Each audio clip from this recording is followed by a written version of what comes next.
नमस्कार साथियों, हमारा परिवार के फेसबुक लाइव कार्यक्रम में आपका स्वागत है। मैं डॉक्टर मार्कंडेय आहूजा, पेशे से एक नेत्र विशेषज्ञ और इस समय गुरुग्राम विश्वविद्यालय के कुलपति का दायित्व है।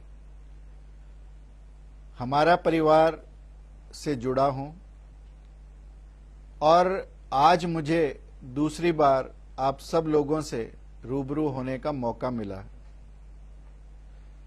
हमारा परिवार एक ऐसी संस्था है जो स्वदेशी व देशभक्ति के विचारों को समर्पित है।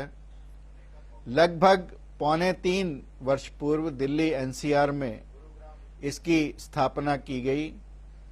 अब तक 60 नगर इकाइयां इसकी हो चुकी हैं और 10,000 से ज्यादा इसके सक्रिय सदस्य हैं और 15 विशेषज्ञ ग्रुप भी बन चुके हैं।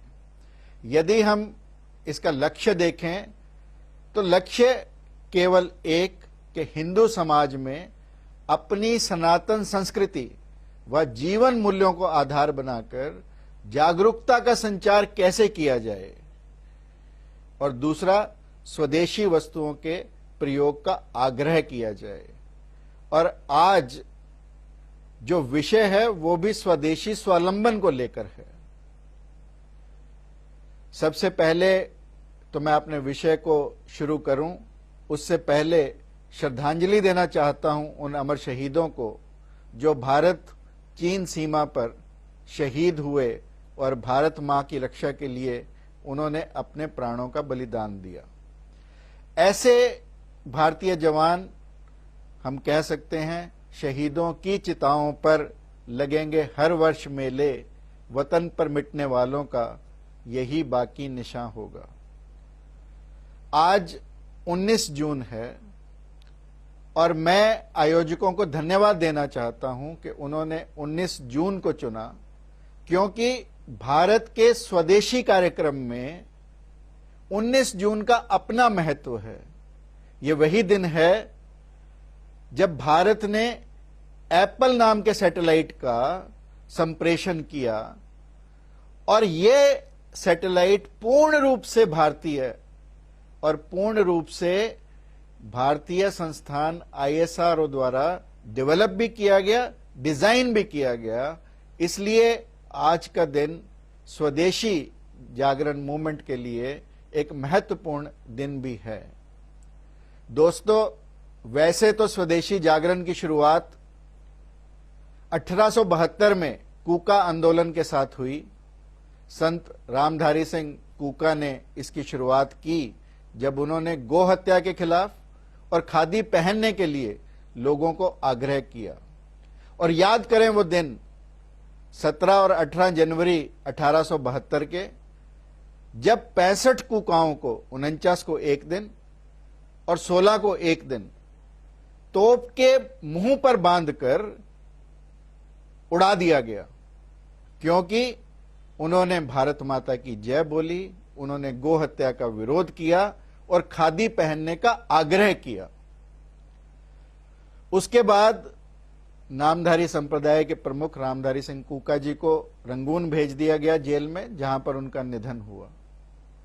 उसके बाद 1893 में स्वामी विवेकानंद का शिकागो में भाषण, जो हम सब उससे परिचित हैं, जिसने पूरे भारत में एक एकता का संचार किया।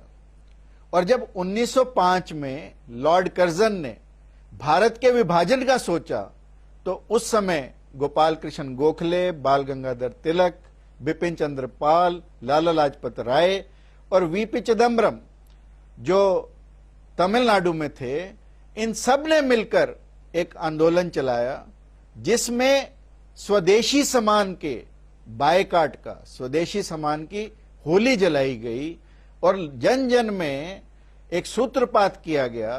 तो स्वदेशी जागरण जो था, स्वदेशी के प्रति जागरण का जो कार्यक्रम था, उसने पूरा तूल पकड़ा और इस आंदोलन ने ही अंग्रेजों को विवश किया कि जो बंगाल का विभाजन उन्होंने किया था उसे वापस लिया जाए। और धीरे धीरे जब महात्मा गांधी भारत के स्वाधीनता संग्राम से जुड़े तो उन्होंने चरखे को प्रमुख बनाकर, स्वदेशी को प्रमुख बनाकर भारत के स्वाधीनता आंदोलन की रचना की। स्वदेशी हमेशा ही हम सब भारतीयों में राष्ट्रीयता का संचार करता रहा है। और यदि मैं अपनी चर्चा को आगे बढ़ाने से पहले आप लोगों को थोड़ा पीछे ले चलूं कि आज से लगभग 200 वर्ष पहले भारत की स्थिति क्या थी। भारत उत्पादन के क्षेत्र में पूरी दुनिया का 43% हिस्सा भारत का था। यानी जितना भी प्रोडक्शन पूरी दुनिया में उस समय होता था उसका 43% हिस्सा भारत का था। यदि मैं तुलना करूं आज के समय से, तो आज चीन और अमेरिका दोनों जो सुपर शक्तियां हैं मिलकर भी केवल और केवल 45% हिस्सा उनका उत्पादन का पूरे विश्व का है। और दूसरा आंकड़ा निर्यात का यदि हम लें तो आज से लगभग 200 वर्ष पहले पूरी दुनिया के निर्यात का लगभग 33% हिस्सा भारत का था। और यदि मैं आज के समय से तुलना करूं तो आज चीन का 25% और अमेरिका का भी 25% हिस्सा निर्यात में है। और यदि मैं आमदनी की बात करूं आज से लगभग 200 साल पहले के भारत की, तो पूरी दुनिया की 27% आमदनी केवल और केवल भारत और भारतीयों की थी। और आप ये देखें कि भारत किन किन चीजों का उत्पादन करता था जिसकी वजह से भारत की निर्यात ज्यादा था, भारत की आमदनी ज्यादा थी, भारत का उत्पाद ज्यादा था। भारत इस्पात और स्टील, और फिर भारत की कपास, भारत का रेशम जिससे मलमल, ढाका की मलमल आप सब जानते हैं, उज्जैन, खंडवा की, मालवा की, सूरत की ऐसी जगहें थी जहां की मलमल इतनी मशहूर थी पूरे विश्व में। और इसके अलावा जो भी चीजें हम निर्यात करते थे उस समय उसके बदले में हम सोना लेते थे। आप सोचें कि भारत में कितना सोना तब आता होगा। और इन सब चीजों को मिलाकर ही भारत, क्योंकि बार्टर सिस्टम में सोना लेता था, तो भारत में सोना इतना हुआ कि हमने अपने मंदिरों में भी सोने के कलश, मंदिरों की दीवारों पर हमने हीरे जवाहरात और मानिक जड़ दिए।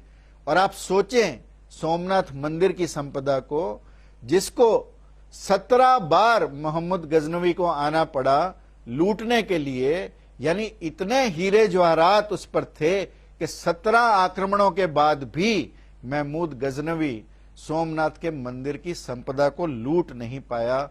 इतना सोना, इतना धन भारत के अंदर था। और न केवल भारत भौतिक संपदा में आगे था, यदि मैं बौद्धिक संपदा की बात करूं, भारत की शिक्षा पद्धति की बात करूं, भारत की शिक्षा संपदा की बात करूं, तो निश्चित रूप से यदि आप नालंदा विश्वविद्यालय को अकेले ही देखें, ऐसे लगभग 10,000 केंद्र भारत में थे।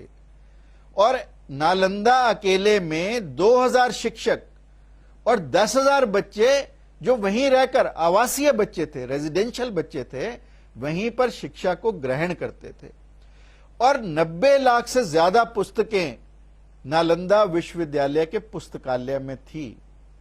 आप सोच कर देखें कि बख्तियार खिलजी जो एक आक्रांता था, उसे 3 महीने लगे उस पुस्तकालय को जलाने में, और 3 महीने तक धू-धू आकाश में होती रही, यह पुस्तकालय जलता रहा। और इन आक्रांताओं ने भारत की संस्कृति, भारत की सभ्यता, भारत के संस्कारों और भारत की बौद्धिक संपदा को नष्ट करने का प्रयास किया। और वही बख्तियार खिलजी जिसकी मैं चर्चा पुस्तकालय को जलाने के लिए की, जब वो बीमार हुआ तो उसके सब हकीमों ने जवाब दे दिया।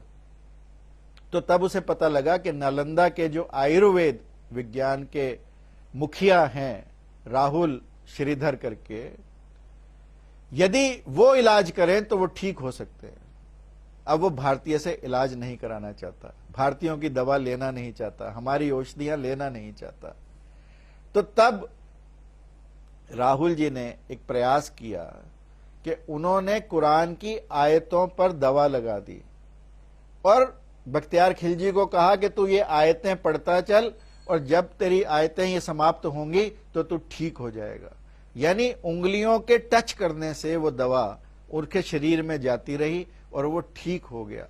ऐसी बौद्धिक संपदा को देखकर, ऐसे भारत के स्वदेशी चीजों को देखकर उसका दिमाग चकराया और उसने भारत की बौद्धिक संपदा को नष्ट करने का प्रयास किया।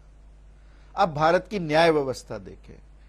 आज से 200 वर्ष पहले लगभग 6,32,000 गांव थे और उतनी ही पंचायतें थी। सब पंचायतें निर्णय लेने में सक्षम थी। यदि छोटा मामला तो एक पंचायत, बड़ा मामला तो उसी हिसाब से कोई 5 पंचायत, कोई 10 पंचायत, कोई 100 पंचायत, कोई 108 पंचायत, इस हिसाब से, मुद्दे के हिसाब से भारत की न्याय व्यवस्था चलती चली जाती थी। और भारत की ग्रामीण व्यवस्था यदि आप देखें तो पूर्ण रूप से स्वावलंबी भारत की ग्रामीण व्यवस्था थी, जिस पर बार बार प्रहार किया गया और जिसको नष्ट करने का प्रयास इन विदेशी आक्रांताओं ने किया, क्योंकि वो देख ही नहीं पाए कि एक छोटे छोटे गांव कैसे पूर्ण रूप से स्वावलंबी हैं। यदि आप एक गांव को देखें तो एक गांव में लगभग 2,500 उत्पाद होते थे, और वो 2,500 केवल गेहूं, चना, दालें नहीं, तरह तरह के उत्पाद। 18 किस्म के तो हर गांव में कारीगर थे, कोई बढ़ई, कोई तेली, कोई लोहार, कोई सुनार, कोई बुनकर, कोई धुनकर, ऐसे करके 18 किस्म के कारीगर हर गांव में पाए जाते थे। यानी प्रत्येक गांव सक्षम था अपने स्वावलंबन के लिए। तो एक अंग्रेज ने भी लिखा कि भारतीय गांव इतने स्वावलंबी हैं कि वो एक चीज को छोड़कर प्रत्येक चीज में स्वावलंबी हैं। और वो एक चीज क्या? वो एक चीज केवल और केवल नमक। यानी एक नमक तो उन्हें बाहर से लाना पड़ता है दूसरी जगह से, अन्यथा भारत तो स्वावलंबी है नमक के मामले में भी, परंतु गांव गांव की यदि बात करें तो नमक को छोड़कर सब कुछ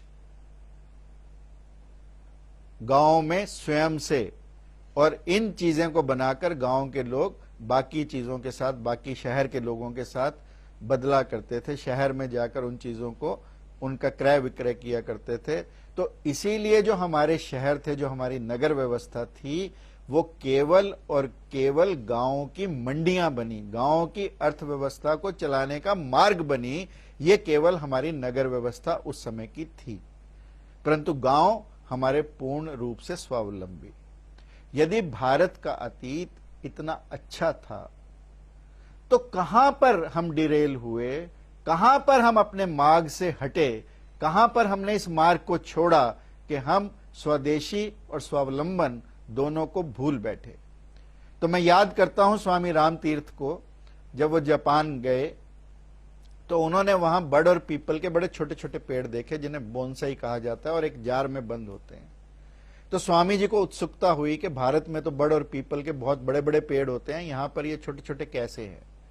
तो स्वामी जी ने उस माली से पूछा। उसने कहा, बड़ा साधारण सी बात है कि हम इनकी जड़ों को काटते रहते हैं, जड़ों पर प्रहार करते हैं, और जितने भी ये 1000 साल में आक्रांता आए, उन्होंने हमारी जड़ें, यानी हमारे संस्कार, हमारी संस्कृति, हमारी सभ्यता, हमारी भाषा, हमारा पहनावा, सब चीजों पर आक्रमण किया, ताकि हम स्वयं को भूल बैठें, अपने आप को भूल बैठें और उनके बताए मार्ग पर चलें। और इससे हमारा स्वाभिमान भी कम हुआ और हम अपने आप को छोटा महसूस करते हुए चले गए। और ये गुलामी केवल भारत की नहीं थी, गुलामी और देशों की भी थी, पर उन देशों ने इसका सामना किया, अपने स्वाभिमान को नहीं छोड़ा और निरंतर उन्नति के पथ पर अग्रसर हुए। और किस रास्ते से अग्रसर हुए वो मैं आपको बताना चाहता हूं, क्योंकि वो महत्वपूर्ण है। जॉर्ज वाशिंगटन ने अमेरिका को, अमेरिका भी 200 साल पहले कुछ नहीं था, 200 साल पूर्व जॉर्ज वाशिंगटन ने अमेरिका को स्वदेशी का रास्ता दिखाया और आज अमेरिका एक सुपर पावर बन पाया। जापान 3-3 बार गुलाम हुआ, 3-3 बार उसने अपनी स्वाधीनता को खोआ। 1945 में नागासाकी और हिरोशिमा पर एटॉमिक न्यूक्लियर बॉम्ब्स भी गिरे, बिल्कुल ध्वस्त हो गया, परंतु उसने अपने राष्ट्रीयता के भाव को नहीं छोड़ा। आप जापान की यदि मैं आपको एक दो बातें सुनाऊं जो स्वामी राम तीर्थ ने अपने संस्मरणों में लिखी। स्वामी राम तीर्थ लिखते हैं, क्योंकि वो रेलगाड़ी में वहां चल रहे थे, ट्यूब स्टेशन आते जा रहे थे और वहां फलों की दुकानें ऐसी होती नहीं। स्वामी जी को भारत की आदत थी जहां हर स्टेशन पर संतरे संतरे केले केले मिलते रहते हैं। तो स्वामी जी ने कहा कि मुझे लगता है, उनके मुंह से निकला अचानक कि मुझे लगता है कि फलों के मामले में जापान एक गरीब देश है। तो एक जापानी बच्चा जो वहां बैठा था उनकी बात को सुन रहा था, उसने समझा, उनकी व्यथा को जाना। अगला स्टेशन जब आया, फट से भागकर गया, ऊपर से फलों की एक टोकरी लेकर आया और स्वामी जी को दी और स्वामी जी से प्रार्थना की कि आज के बाद आप किसी से नहीं कहेंगे कि जापान फलों के मामले में एक गरीब देश है। तो स्वामी जी ने कहा कि हालांकि मैंने उस बच्चे को अपना प्रॉमिस दिया, मैंने उस बच्चे से वायदा किया, परंतु फिर भी जापान की राष्ट्रीयता को बताने के लिए मैं बार बार भारत में आकर उस बच्चे का उदाहरण देता रहा। उन्होंने एक और उदाहरण दिया कि जब वो किसी स्कूल में गए जापान के, तो उन्होंने बच्चों से प्रश्न किया कि तुम किसकी पूजा करते हो? उन्होंने कहा महात्मा बुद्ध की। उन्होंने कहा मान लो एक सिचुएशन, एक ऐसी आप माने कि कोई ऐसी सिचुएशन पैदा होती है कि जब बुद्ध ही सेना को लेकर जापान पर आक्रमण कर दें, तो आप लोग क्या करेंगे? तो एक बच्चे ने खड़े होकर फट से कहा चीर के रख देंगे। यानी राष्ट्र के नाम पर उन्हें अपने आराध्य भी पीछे छोड़ देते हैं वो लोग। और ये बहुत महत्वपूर्ण है राष्ट्रीयता का भाव जगाने के लिए कि पहले मेरा भारत, पहले मां भारती, मैं पीछे। और जिस दिन ये भाव हमारे अंदर जगता है, उस दिन स्वदेशी और स्वावलंबन की भावना स्वयं से हमारे अंदर जगने लगती है। आप चीन, जो आज महाशक्ति गिना जाता है, जो बार बार अपनी डिक्टेटरशिप पूरी दुनिया में चलाने का प्रयास करता है, सबको धमकाने का प्रयास करता है, अपनी तानाशाही के बल पर, अपनी एक टेक्नोलॉजी के बल पर, वह चीन भी 1949 तक कुछ भी नहीं था जब तक माओ तुस्तंग ने आकर चीन को नहीं संभाला। और उसने शिक्षा कहां से ली? अपनी मां से। जब उसकी मां बीमार पड़ी, बूढ़ी मां, तो उसने कहा कि मेरी एक बगीची है तो उसका ध्यान रखना, तो उसके पौधों का ध्यान रखना। तो माओ जो था, ये लोग होते तो ऐसे ही हैं, उसने अपना पेड़ों के ऊपर पानी लगाना शुरू किया, पेड़ों को रोज चमकाए, रोज पॉलिश करे, रोज पोंछे, परंतु बगिया सूख गई। तो मां ने, जब मां ठीक हुई, देखा, उसने बड़े शौक से कहा कि मां मैंने तेरी बगिया का बहुत ध्यान रखा। तो मां ने कहा तूने क्या किया? ये तो सूख गई। उसने कहा मैंने तुझे कहा था कि तू इसका अच्छे से ख्याल रखना। उसने कहा मां मैंने तो बहुत अच्छे से ख्याल रखा, रोज पौधों के ऊपर से मिट्टी झाड़ता, सफाई करता पत्तों की। तो मां ने कहा यही तेरी मूर्खता है, पत्तों की सफाई की बजाय जड़ों की नलाई गुड़ाई कर, उनकी सिंचाई कर। उस दिन उसकी समझ में आया कि जड़ को मजबूत करना महत्वपूर्ण है। उसके जीवन का दर्शन बदला और उसने पूरे चीन की दशा और दिशा को बदल कर रख दिया। ये स्वदेशी दर्शन का भाव है कि हम अपनी जड़ों को मजबूत करें और हमारी जड़ें हमारे संस्कारों में हैं। यदि मैं चीन की एक तरफ ये बात कर रहा हूं, तो दूसरी तरफ यदि मैं चीन की राष्ट्रीयता की बात करूं, तो मैं आपको बताऊं कि पूरी दुनिया आज गूगल पर डिपेंडेंट है, गूगल के, परंतु चीन ने गूगल को घुसने नहीं दिया, उसने अपना यूसी को रखा। गूगल ब्राउजर पूरी दुनिया यूज करती है, परंतु चीन ने अपने बायदू को रखा। पूरी दुनिया व्हाट्सएप यूज करती है, परंतु चीन ने घुसने नहीं दिया, अपना वीचैट रखा। सारी दुनिया अमेजन को घुस चुका है, परंतु चीन ने अपने अलीबाबा को कहीं जाने नहीं दिया। पूरी दुनिया जीमेल का इस्तेमाल करती है, चीन अपने रॉयल क्यूक्यू का इस्तेमाल करता है। पूरी दुनिया फेसबुक पर है, परंतु चीन ने फेसबुक को घुसने नहीं दिया। इतने मिलियन यूजर्स होने के बावजूद भी उन्होंने अपनी renren.com को चालू रखा। पूरी दुनिया ने यूट्यूब का प्रयोग किया, परंतु चीन ने अपना यूक्यू बना दिया।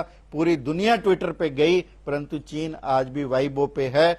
7 लाख करोड़ का भारत को निर्यात करता है चीन, और भारत केवल 50,000 करोड़ का निर्यात करता है। ये फर्क है हमारे दोनों देशों के बीच में, जिसे हमने समझना होगा और अपने अंदर के भाव को जगाना होगा और आगे बढ़ना होगा। अब स्वावलंबन किसे कहते हैं, चर्चा हम ये करें कि स्वावलंबन किसे कहते हैं।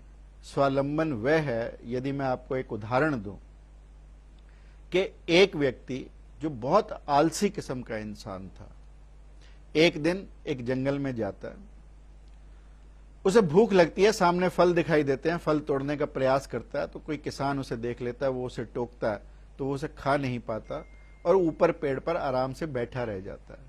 इतने में वो एक देखता है कि एक लोमड़ी जिसके पिछले दोनों पांव नहीं है घिसट रही है, और इतने में शेर आता है मांस का टुकड़ा लिए हुए और उस लोमड़ी को खिलाता है। अब उसको लगता है कि ये तो बड़े मजे हैं जंगल में, कि इतनी गई बीती लोमड़ी भी यदि शेर उसे खिलाता है तो तुझे भी कोई ना कोई खिला जाएगा, तू बैठ आराम से। वो उतर कर नीचे बैठ जाता है। एक दिन बीतता है, 2 दिन बीतते हैं, 3 दिन बीतते हैं, कोई उसे कुछ खिलाने नहीं आता। तो वो भगवान से शिकायत करता है कि भगवान मैंने तेरा क्या बिगाड़ा, मेरे से तो अच्छी वो लोमड़ी जिसके दोनों पांव नहीं है। तो भगवान कहते हैं कि मैं तुझे बिना पांव की लोमड़ी नहीं बनाना चाहता, मेरी इच्छा ये है कि 2-3 दिन की इस तपस्या के बाद तू ये समझे, तेरे मन के अंदर भाव जगे कि तू शेर बन। यानी उस लोमड़ी जो डिपेंडेंट है, जिसकी टांगे नहीं है, जो अपाहिज है, उसकी बजाय मैं तुझे शेर बनाना चाहता हूं। और स्वावलंबन का भाव भी यही है कि अपनी टांगों पर खड़े होकर, किसी दूसरे पर डिपेंडेंट ना होकर, अपने आप शेर बनने का प्रयास करें। और यही स्वामी विवेकानंद ने हमें बार बार कहा। स्वामी विवेकानंद ने कहा कि केवल 10 आत्मावान व्यक्ति चाहिए, यदि मिल जाएं तो इस देश की दिशा बदल सकती है।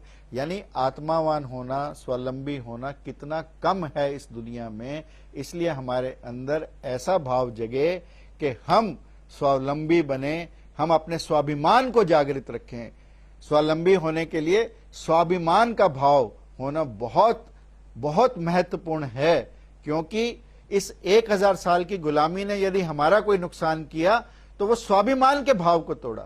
हम अपने कपड़ों को बुरा मानने लगे, हम अपने पहनावे को बुरा मानने लगे, अपने खान पान को बुरा मानने लगे, हम अपनी भाषा को छोड़ते चले गए। हमने सब कुछ छोड़ा क्योंकि हमें ये लगने लगा कि अंग्रेजी बोलना मॉडर्न होने का एक पैरामीटर है, यानी कोट पैंट डालना ये आधुनिकता का प्रतीक है।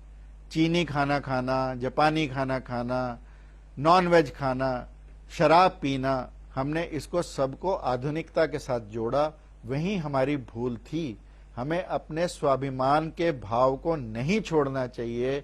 और स्वाभिमान की जब मैं बात करता हूं तो एक छोटा सा उदाहरण आपको देना चाहता हूं कि एक मछुआरा नदी में से मछलियां पकड़ रहा था, परंतु पकड़ने के बाद वो एक बड़ी अजीब सी हरकत करता कि वो छोटी मछलियां वापस नदी में फेंक देता और बड़ी मछलियां फेंक देता और छोटी रख लेता। किसी व्यक्ति ने उसकी इस अजीब हरकत को देखा, क्योंकि मछली पकड़ने वाले तो हमेशा इस फिराक में रहते हैं कि बड़ी मछली कब हाथ में आएगी, तो वो छोटी पकड़ता, बड़ी को फेंक देता वापस। तो उसने कहा कि भाई तू क्या कर रहा है, उल्टी गंगा बहा रहा है, सब लोग बड़ी पकड़ते हैं, तू छोटी पकड़ रहा है। तो उसने बड़ी मासूमियत से कहा कि मेरे घर में कढ़ाई जो है वो बहुत छोटी है, इसलिए उसमें छोटी मछली ही पक सकती है। तो अब उस व्यक्ति को गुस्सा आया और उसने कहा कि छोटी मछली पकड़ने की बजाय बड़ी मछली पकड़ और अपनी कढ़ाई को बड़ा कर। छोटी कढ़ाई के चक्कर में छोटी मछली मत पकड़, अपनी कढ़ाई को बड़ा कर। और वही हमें अपने स्वाभिमान के साथ करना है, अपनी कढ़ाई को बड़ा करना है। और जिस दिन हम अपनी कढ़ाई को बड़ा कर पाएंगे, उस दिन हमारा भाव बदलेगा, हमारा स्वदेशी के प्रति एक भाव जागेगा और हम स्वदेशी चीजों को अपनाना शुरू करेंगे। जिस दिन हमें लगेगा कि हम और हमारे देश की बनी वस्तुएं हमारे लिए स्वाभिमान का प्रतीक हैं। और दूसरी चीज जो बहुत महत्वपूर्ण है वो है राष्ट्रीयता का भाव। और राष्ट्रीयता के भाव के लिए हमारी सोच को परिवर्तित करना बहुत आवश्यक है। आज मैं देखता हूं कि लोग हमेशा सरकार पर डिपेंडेंट है कि सरकार नौकरी दे, सरकार ने हमारे लिए कुछ नहीं किया। ये मैं ये कहता हूं कि हमारे सामने इतना बड़ा उदाहरण है हॉकी के जादूगर ध्यानचंद का। 15 अगस्त 1936 को याद करो। उसी दिन भारत आगे चलकर 1947 में आजाद हुआ। भारत और जर्मनी का ओलंपिक हॉकी का फाइनल हिटलर देखने आए और गेंद ध्यानचंद की हॉकी से छूटे ही ना, चिपकी पड़ी, जैसे मैग्नेट के साथ चिपक जाता लोहा, ऐसे ही गेंद उसकी हॉकी के साथ चिपकी और भारत ने जर्मनी को 8-1 से पराजित करके गोल्ड मेडल जीता, स्वर्ण पदक हासिल किया। अब शाम को हिटलर ने ध्यानचंद को बुलाया और कहा कि तुम हॉकी के अलावा क्या करते हो? तो उसने कहा मैं भारतीय सेना में लॉन्स नायक हूं। तो हिटलर ने कहा कि तू उस लांस नायकी को छोड़ और तू ऐसे कर, मैं तुझे फील्ड मार्शल बनाता हूं, तू जर्मनी की तरफ से खेल। तो मालूम है कि ध्यानचंद ने क्या जवाब दिया? ध्यानचंद ने जो जवाब दिया वो हम सब के लिए प्रेरणादायी है। ध्यानचंद ने कहा कि मैं ये क्यों सोचूं कि मेरे देश ने मुझे क्या बनाया, मैं ये सोचूं कि मैंने अपने देश के लिए क्या किया। ये जो ध्यानचंद का भाव है ये हमारे सबके भाव को बदल सकता है। ऐसे महान व्यक्ति के भाव को हमें अपनाना चाहिए और हमें ये सोचना चाहिए कि मैंने देश के लिए क्या किया, ना कि देश मेरे लिए क्या कर रहा है। और जिस दिन ये भाव हमारे अंदर पैदा होगा उस दिन हम सच्चे इस राष्ट्र के सेवक बनेंगे। और स्वदेशी अपनाने के लिए जैसा मैंने कहा कि हमें स्वाभिमान चाहिए, राष्ट्रीयता का भाव चाहिए, ऐसे ही एक चीज और महत्वपूर्ण है, वो है हमारे अंदर का साहस, हमारे अंतस का मजबूत होना। हमें भौतिक शक्ति नहीं चाहिए उसके लिए, कोई पहलवान नहीं होना अपने साहस के लिए। हमें अपने अध्यात्म को अपनाना है।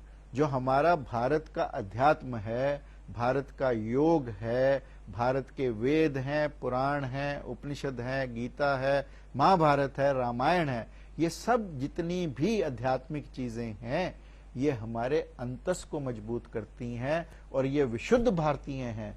और जब हमारा अंतस मजबूत होगा तो हम अपने ईमान को आगे बढ़कर काम करेंगे। आप सोचें, रामायण में एक उदाहरण आता है सुषेण वैद्य का। जब लक्ष्मण मूर्छित हुए तो सोचा गया कि कौन वैद्य उन्हें ठीक करे, तो बताया गया कि लंका में सुषेण करके वैद्य हैं, वो केवल लक्ष्मण की मूर्छा को दूर कर सकते हैं। अब उन्हें लाए कौन? हनुमान जी उन्हें लेने गए, ले आए, उन्होंने संजीवनी बूटी बताई, बाकी कहानी आप सबको मालूम है।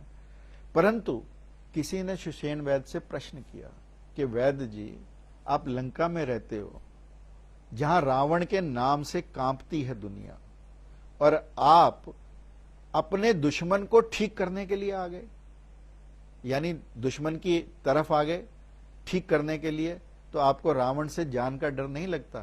तो जो सुषेण वैद्य ने कहा वो हम सब की सोचने की दृष्टि को बदल सकता है। सुषेण वैद्य ने कहा कि रावण के डर से तो केवल जान को जाने का खतरा है, और यदि मैं रोगी को ठीक नहीं करता तो मेरे ईमान के जाने का खतरा है।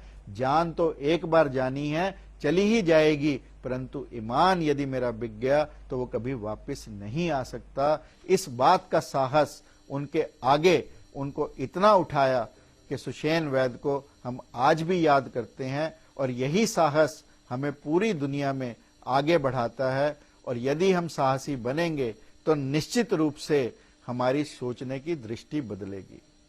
और एक और महत्वपूर्ण चीज है कि हमें अपने स्वार्थ को छोड़ना पड़ेगा।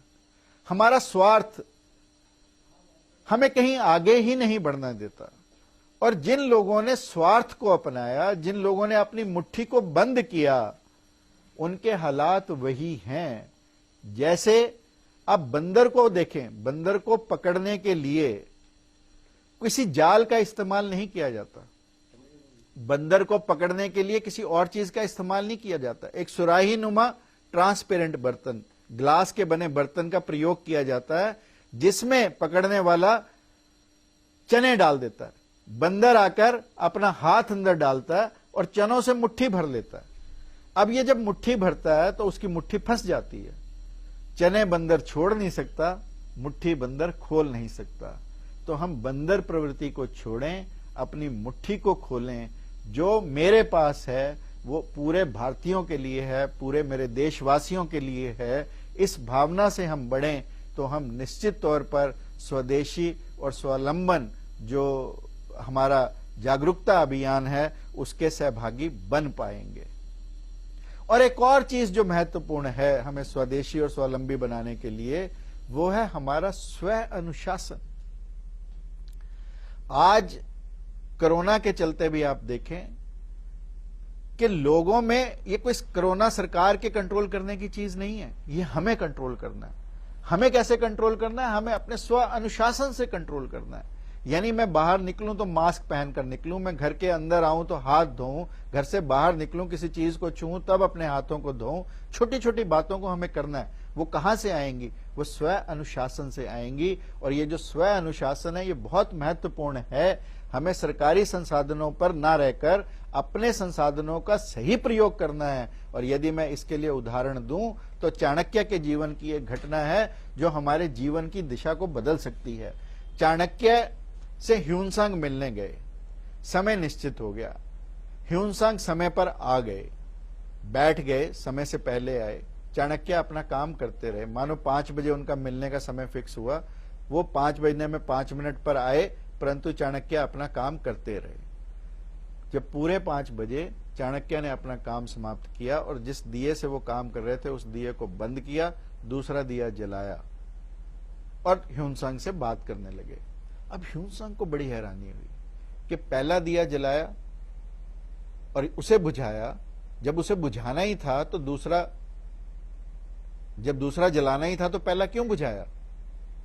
तो उसने उत्सुकतावश चाणक्य से पूछा कि जब आपको दूसरा जलाना ही था तो पहला क्यों बुझाया?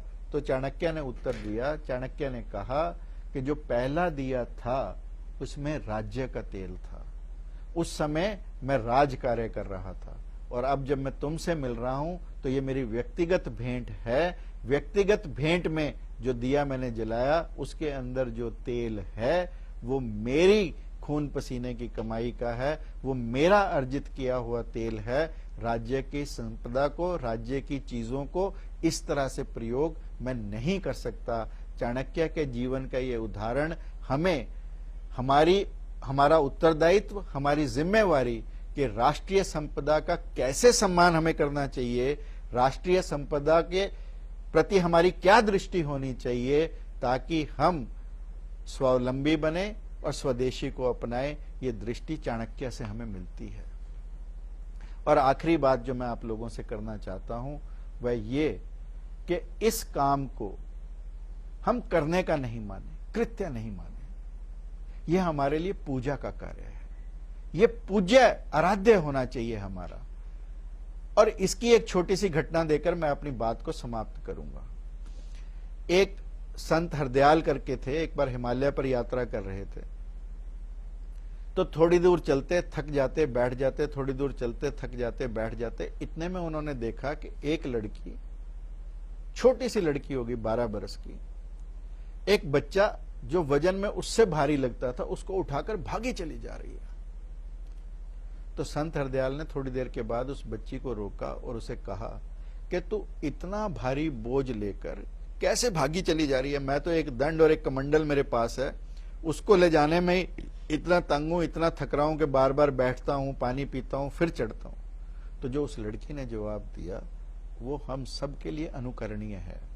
उस लड़की ने कहा, क्योंकि स्वामी जी ने उसे कहा कि इतना बोझ उठाकर कहां भागे चली जा रही है, तो उस लड़की ने कहा कि स्वामी जी बोझ तो होगा आपके लिए, मेरे लिए तो ये मेरा छोटा भाई है।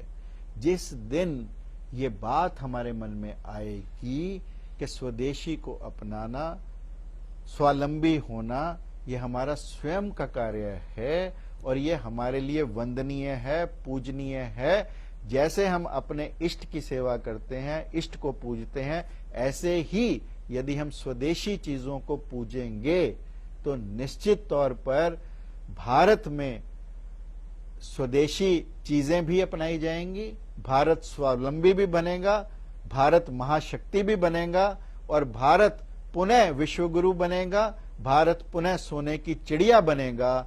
इन्हीं शब्दों के साथ आपने मुझे बड़े ध्यान से सुना, आपने मुझे इतनी देर तक सुना। आप सबका बहुत बहुत आभार। और मैं पुनः हमारा परिवार संस्था को धन्यवाद देना चाहता हूं कि उन्होंने मुझे इस महत्वपूर्ण विषय पर अपने विचार रखने का सौभाग्य प्रदान किया। मैं आप सबका ऋणी हूं। वंदे मातरम। जय हिंद, जय भारत।